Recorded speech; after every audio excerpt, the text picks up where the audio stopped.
하나님의 말씀 봅니다. 로마서 제8장 31절부터 39절까지 말씀을 봅니다. 31절부터 39절까지 교독하겠습니다. 그런즉 이 일에 대하여 우리가 무슨 말하리요?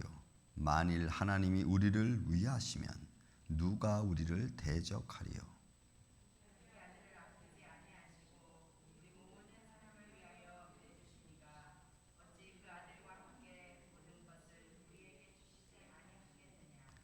누가 능히 하나님께서 택하신 자들을 고발하리요?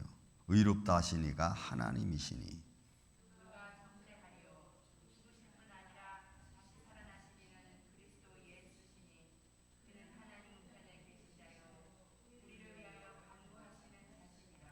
누가 우리를 그리스도의 사랑에서 끊으리요?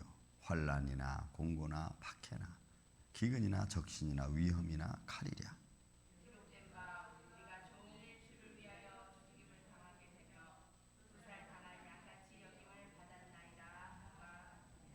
그러나 이 모든 일에 우리를 사랑하시는 이로 말미암아 우리가 넉넉히 이기느니라.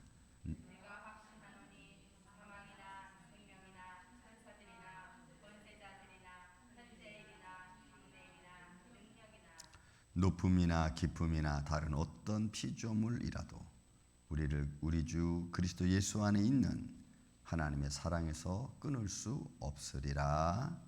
아멘. 네, 이제 이 바울이 로마서 우리가 1장부터 시작되어진 율법과 전통과 또 할례에 관한 문제를 과연 진정한 할례는 어디에 해야 되느냐, 또 율법과 은혜의 관계성은 어떤 관계에 있느냐, 또 우리 주 예수 그리스도의 부활하심과 그를 믿는 믿음에 관하여 어떤 것이냐, 아주 자세하게 또 심적인 연약함을 드러내면서 선포를 했죠. 그리고 나서 최종적으로 7장에 와서는 우리 인간의 육신을 가진 우리 인간들이 할 수 있는 일이 뭐냐, 우리는 할 수 있는 일이 없고 다만 우리 속사람이 하나님의 법을 따라가기를 원하는데 우리는 그렇지 못한 존재라는 것이, 연약한 존재라는 것을 이야기했습니다. 그리고 8장에 와서는 그렇게 연약한 존재라 할지라도 그리고는 하나님께서 우리를 사망과 생명의 법에서 구원해 주셨고, 사망의 법에서 생명의 법으로 우리를 구원해 주셨고, 또 그런 가운데 하나님의 사랑으로 우리를 덧입혀 주었다고 이야기하면서 마지막으로 하나님의 사랑에 관한 이야기를 우리에게 들려주고 있습니다. 자주 한번 보겠습니다. 여러분 31절 말씀을 질문을 던져놓고 나서 32절, 33절, 34절까지 거기에 대한 스스로 또 해답의 선포를 해놓고 있는 것을 우리가 볼 수가 있습니다. 자, 그런즉 이 일에 대하여, 여러분 이 일에 대하여라고 하는 이 말은 그동안 앞에서 전해준 모든 말을 대변하고 있는 말씀이기도 하죠. 자, 미리 정하신 자들을 부르시고 부르신 자들을 의롭게 하시고 또한 그들을 영화롭게 하시는 그 모든 일에 대하여 우리가 무슨 말 하겠느냐, 우리가 할 말이 없다는 거죠. 또 바울 자신도 그렇고, 만약 하나님 우리를 위하시면 누가 우리를 대적하겠느냐. 그러니 하나님께서 우리를 사랑하시고 우리를 향하여 하나님의 디펜서가 되주신다면 감히 누가 우리를 대적하겠느냐. 여러분 믿습니까? 하나님이 우리의 방패이신 줄로 믿습니다. 그래서 하나님께서 너 내 자녀 돈타치 하면은 못 건드리는 거죠. 사단이 못 건드리는 거죠. 그게 여러분 욥기서의 또 말씀 아닙니까? 하나님이 건들지 마라. 그 사람의 주위 환경을 어지럽게 만들 수는 있어요. 마귀가, 사단이.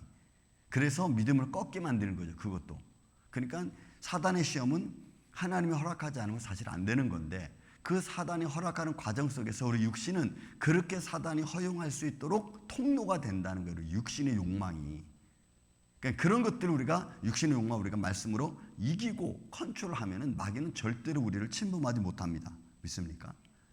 여러분 이런 논리는, 이런 신앙적 논리를 우리가 딱 가지고 있으면 우리 주위에서 얼쩡거리다 마는 거예요. 사단은 우리 주위에서 얼쩡거리다 마는 겁니다.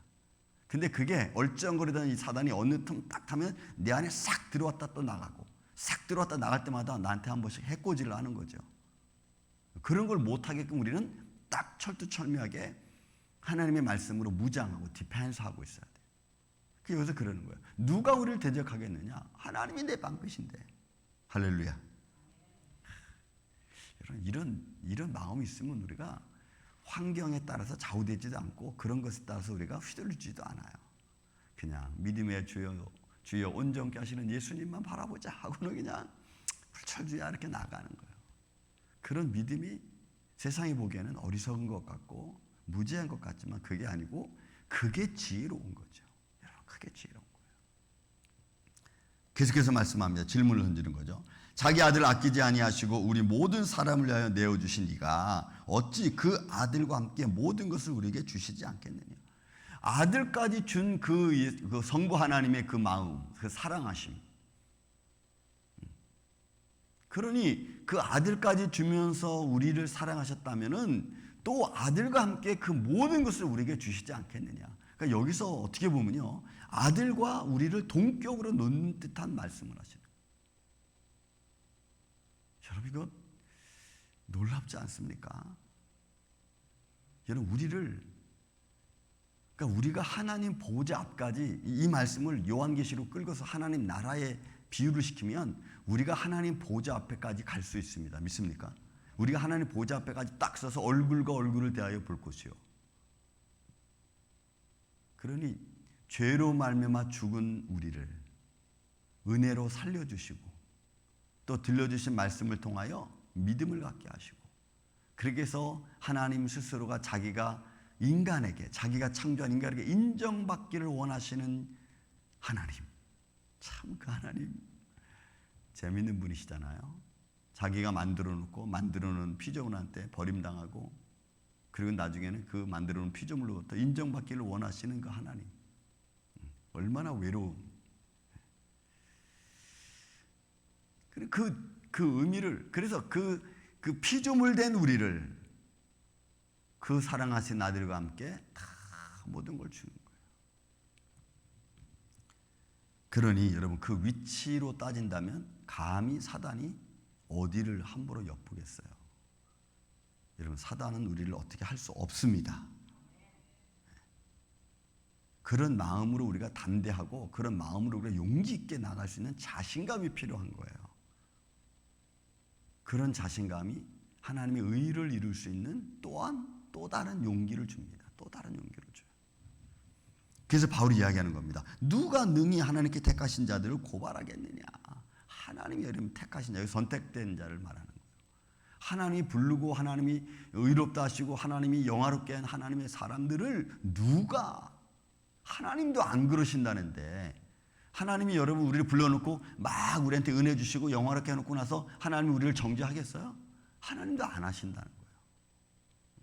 그 누가 우리를 고발하겠느냐. 여러분, 우리 위치가 좀 그렇습니다. 얼마나 영화로운 위치고 감사와 기쁨이 넘칩니까? 그래서 여러분, 구약에도 우리가 상징적으로 보면 하나님 이스라엘 백성들을 괴롭히고 이스라엘 백성들을 노예 삼았던 나라들이 다 멸망하잖아요. 애굽이 그렇게 됐고 아수르가 그렇게 됐고 바벨론이 그렇게 됐고 로마 제국이 그렇게 됐고. 여러분, 좀 이렇게 넓은 의미에서 성경을 바라보면 하나님이 그의 택한 백성들을 얼마나 사랑하고 지키시는지. 우리 인생은 짧아서 그걸 보기가 쉽지 않고 짧은 인생을 살기 우리는 고통당하는 것처럼 느끼지만, 그러나 하나님의 큰 영광의 구원의 손길의 의미를 보면은 그 안에 하나님의 거대한 구원의 계획이 움직여지는 걸 우리가 볼 수가 있어요. 또 누가 정죄하리요? 죽으실 뿐 아니라 살아나신 이는 그리스도 예수시니 그는 하나님 우편에 계신 자의 우리를 위하여 간구하시는. 예수님이 지금도 우리를 하나님 우편에서 우리를 위하여 간구하시는데, 우리의 대언자가, 여러분 갈라디아 교회에서는 우리의 대언자가 있으니 곧 죽었다 살아나신 이 예수 그리스도 이렇게 표현하잖아요. 그가 우리를 위해서 기도하시는데 누가 우리를 감히, 여러분 믿습니까? 용기를 내십시오. 그리고 힘을 내십시오. 그리고 담대히 영혼 사랑하는 마음으로 전도하십시오. 이 시대는 진짜 전도가 필요하고 영혼 살리는 일이 이제 필요한 시기인 것 같아요. 이제. 지금까지는 어떻게 왔는지 막 술렁술렁 왔는지 모르겠지만 진짜 믿음을 우리가 갖고 있지 않으면 여러분, 그 믿음의 퀄리티를 판단하시는 이는 하나님이십니다. 내가 하나님을 믿는 겁니까? 아니면 하나님이 나를 믿는 겁니까? 하나님이 내가 하나님을 위한 겁니까? 하나님이 나를 위한 겁니까? 신학자 알포드는 그렇게 말했어요. 우리가 하나님을 위한 게 아니고 하나님이 우리를 위한 거라고 말씀합니다. 요한 1서 4장에는 사도 요한은 뭐라 그래요? 우리가 하나님을 사랑한 것이 아니고 하나님이 우리를 사랑하셨다. 그러니 누가 우리를 그리스도의 사랑에서 끊을 수 있겠느냐? 자기 아들까지 내어주시면서 우리를 사랑하신 그 하나님의 사랑의 손길이 있는데 그런 하나님의 사랑에서 누가 우리를 스톱시킬 수 있겠느냐? 없다는 얘기죠. 사실은 없다는 얘기예요. 근데 하나님도 어찌 안 하시고 어찌할 수 없는 이유 하나를 남겨놓으시죠. 항상 우리 마음, 우리에게 준 자유의지, 거기는 하나님도 건들지 않으세요. 스스로 믿고 판단하고 결정하기를 하나님은 원하세요. 그리고 네가 결정한 것에 대하여 여러분 하나님은 거기에 대해서 책임지시고 때로는 축복하시고 때로는 그것 때문에 보응하기도 하시고.